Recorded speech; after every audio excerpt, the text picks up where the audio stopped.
My name is Heiner Benking. I'm recording here some videos available in the internet over the years to really show broad ranges of presentations around environment, health, justice, peace. And this is a second take. It is an event by the Earth Focus Foundation, and it's called the Global Youth Conference 2010. I was presenting there in 2010 the work before Cancun, one of these environmental and climate negotiations. I'm presenting this video because I consider the whole design of recording these conferences in 2010 really of first front outstanding. And what we are seeing here is the first opening presentation by its secretary or director, Nicholas Stafford Furey in Geneva. And as these recordings will be going off the web in some time, I feel it is time to keep it at least for my records. The whole it's a 2 days event, and the first day we can see here Monday, November 8th, with all these presentations, which I hope will be available for the record. But what is in my concern is to record my presentation, which was called Climate and the Global Crisis.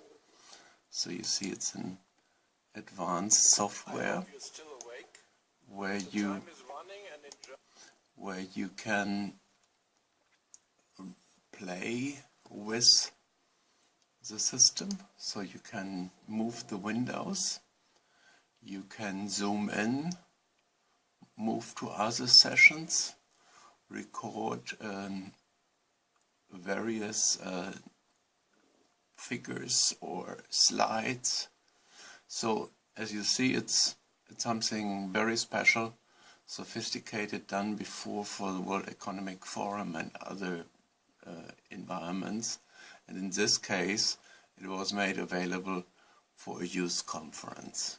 Commonly we say the last one is bitten by the dogs, so I hope you can catch some air until we are ready with the presentation, and I have a little video before. I like very much how Marie-Noël started, giving a personal tint. I'm a grandfather, my son is going to school now, so I'm a little bit more seasoned, even when I try to stay young. I worked around environment, I think, all my life. I was with UNDP as a state planner and town planner in the 70s, so I have quite a long history, and I want you to fasten seatbelts, because I give you an idea on the width of my experiences. I mean the leverage point where something went maybe wrong. I observed the process before and after Rio. And for example, to start with a story, we discussed with Noel Brown and Brundtland and Strong that the original objective of Rio was not Agenda 21, Biodiversity, Climate Convention. It was common frames of references. So I'll be talking about a global embodied covenant, or how we can come to common grounds to really have unity in diversity. And as you see, I'm an independent, and I have secretary offices or board offices here and there, but I have to make my living as a freelance journalist, working with youth groups, with councils and all this. And I think I should start, because the time is running.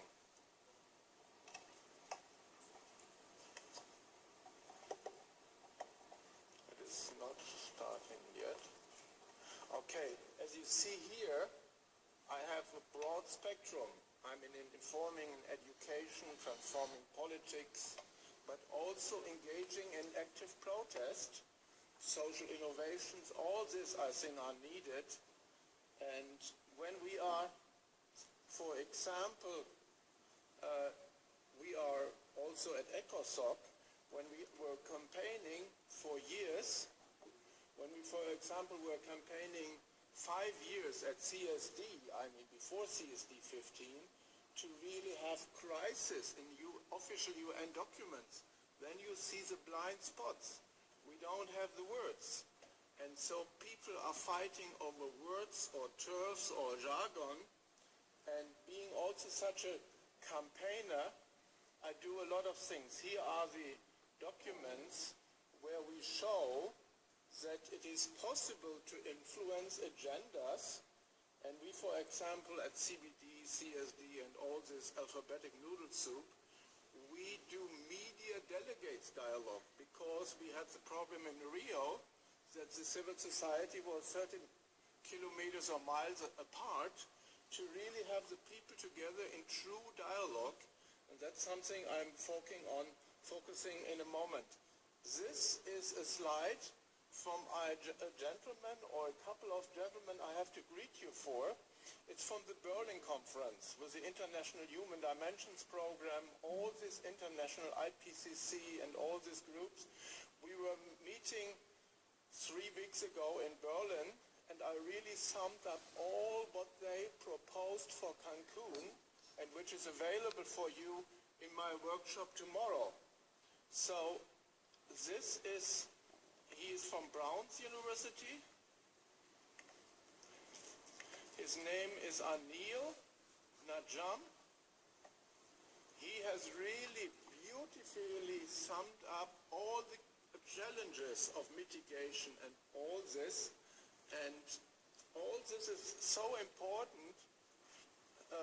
And his whole presentation, you see I show 4 slides in one, is so relevant that I can only show you here out of 50 slides the last one. He said, now we come to a new age of bringing government, civil society and business together in a win-win-win situation, because all the others, just governments or just civil society, didn't work. So all the results or the outlooks of these guys being president of International Human Dimensions programs were available in Berlin, and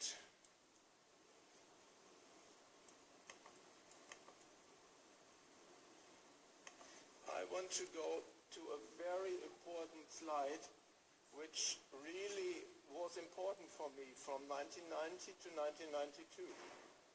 These were the maps of the intersectorial strategic dilemmas in sustainability dialogue, tabled with United Nations University and the UIA, Union of International Associations, for Rio, but it was too complex for these people.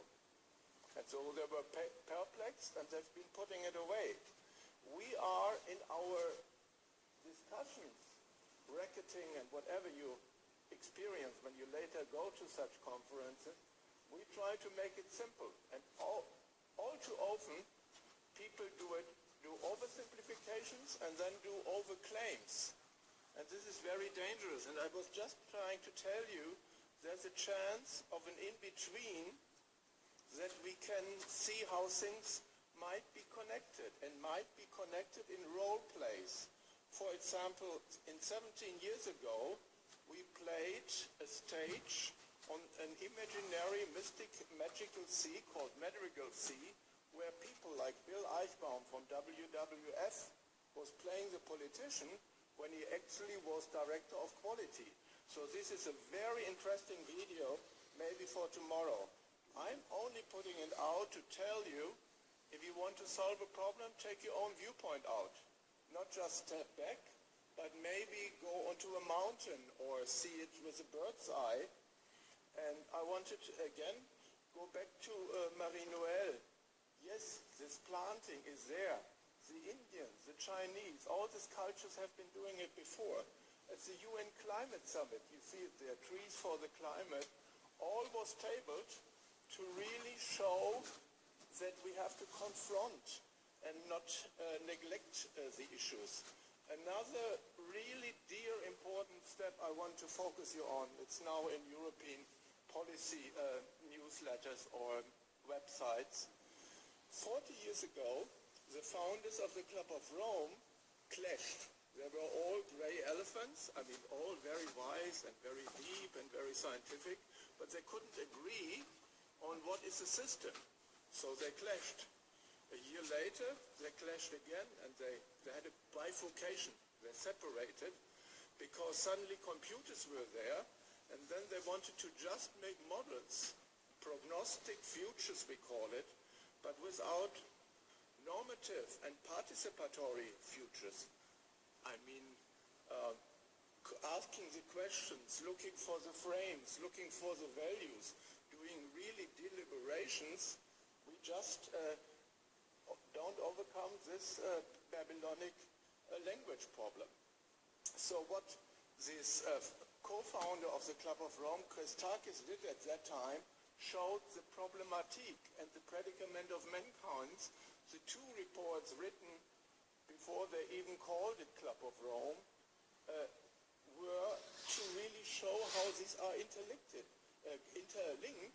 and how the deep drivers of issues, without overburdening them, can be tackled.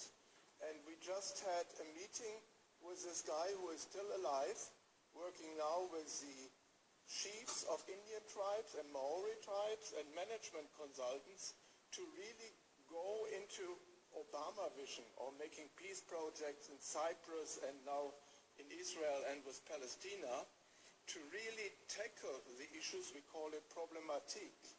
So there are all these papers with the annual ministerial review of the UN. We do it and table it as ECOSOC, but nobody seems to read.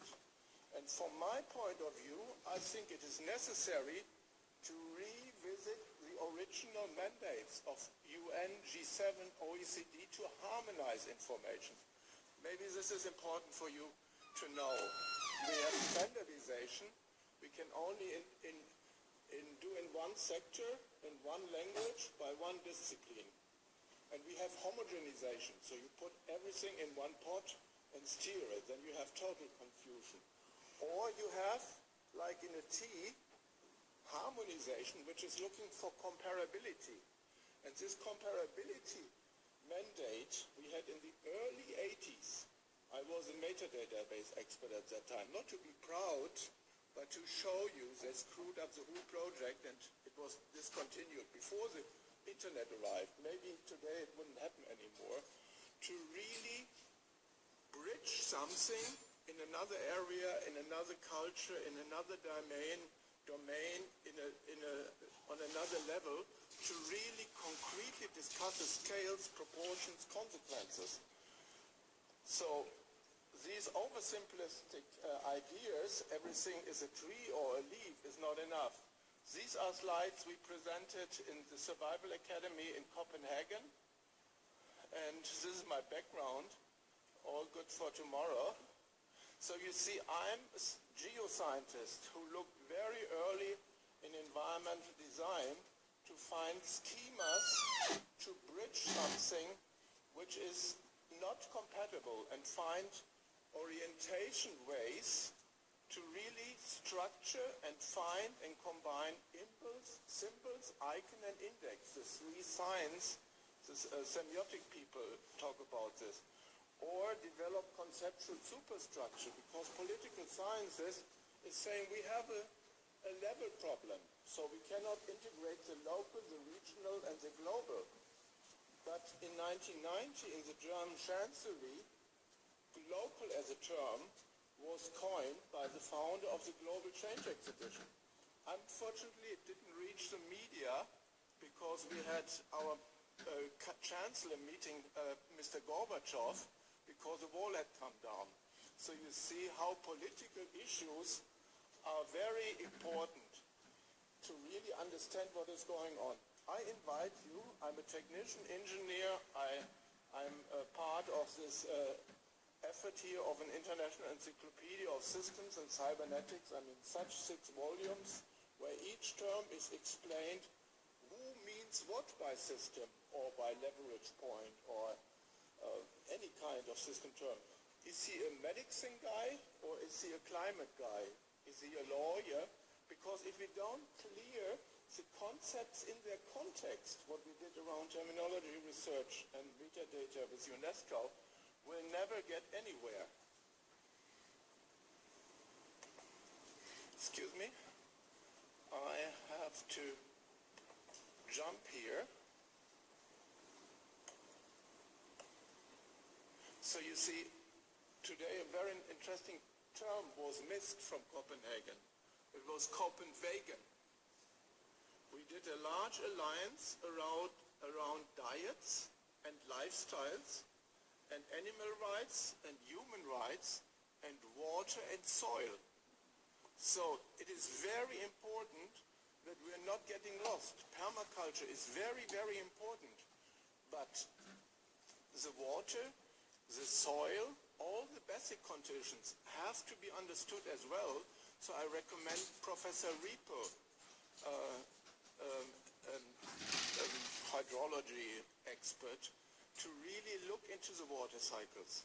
We are blinded by just jumping onto one agenda when it is necessary to bridge the agendas.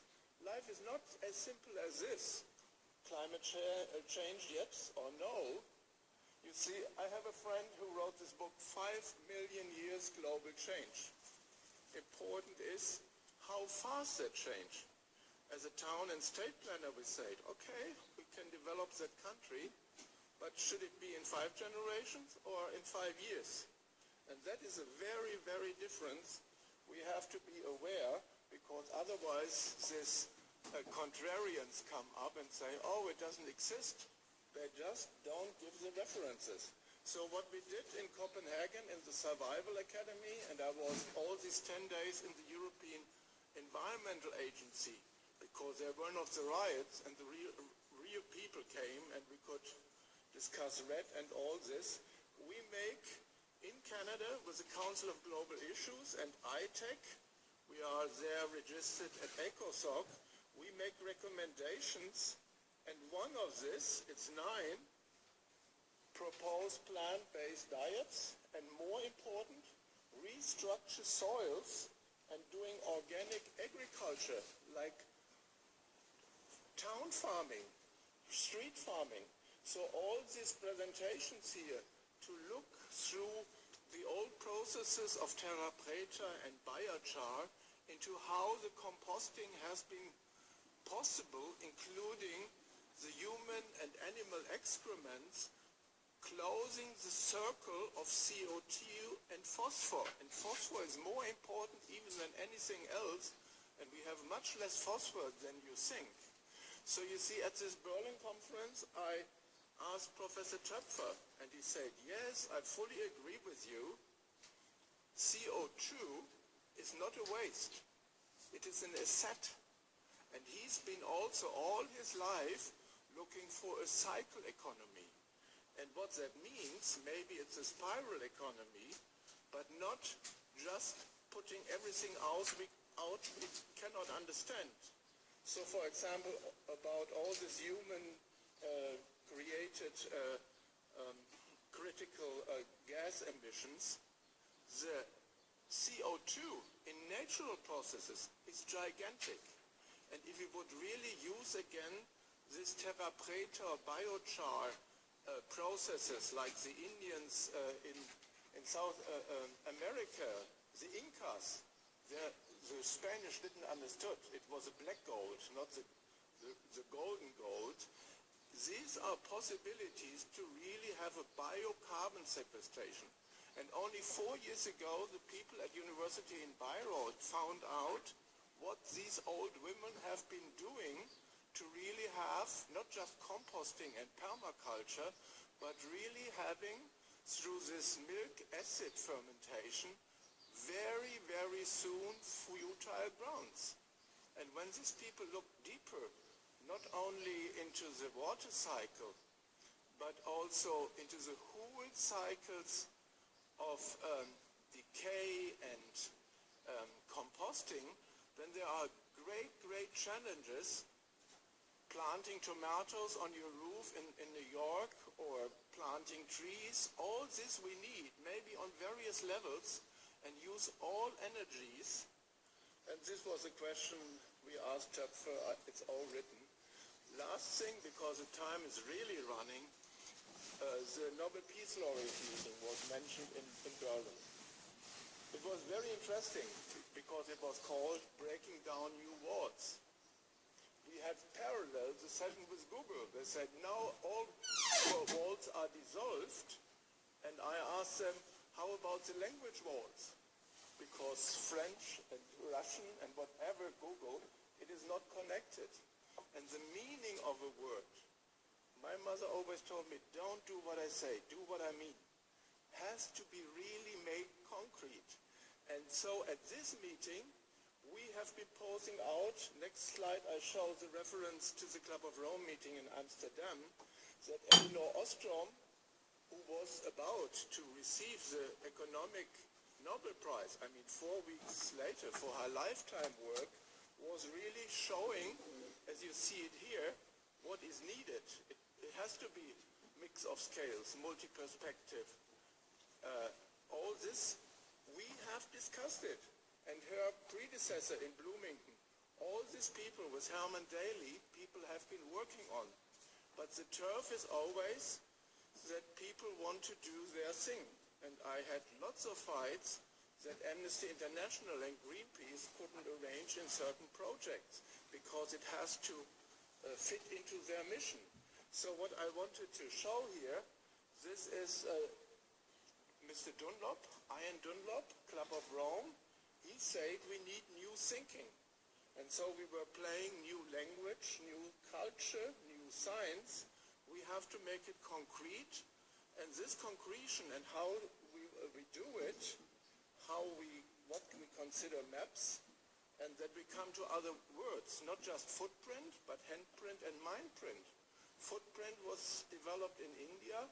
Mindprint we developed with the young people at the UNESCO Decade for Sustainability Education. And with them, we look into all these Gestalt competences and capacities. So we do workshops with them to really make concrete when they need to reflect or be able and really see, as you see here, presentations with different viewpoints. So these are out-of-the-box and paradigm thinking workshops done since 25 years in California with children, but also with foreign students, to really reflect through maps and models to make it concrete what the other do. And we call it a global embodied covenant. And the whole discussions on global commons is a very wide one, leading to go into ways to deliberate how to make peace. And I think I maybe show you this here, this Union of International Association, with all these documents on addressing this. All these materials are available, and I only want to see if one Adobe file is really important. Yes, maybe this one. You see, there has been recently done a study, I think in our Spiegel in Germany. It is about 160,000 young people that have been questioned. If they are working saviors, are they rational, are they self-aware careerists, are they ego cultivators, are they ambitious position climbers, are they family beings? And only when you discuss with them what does it mean?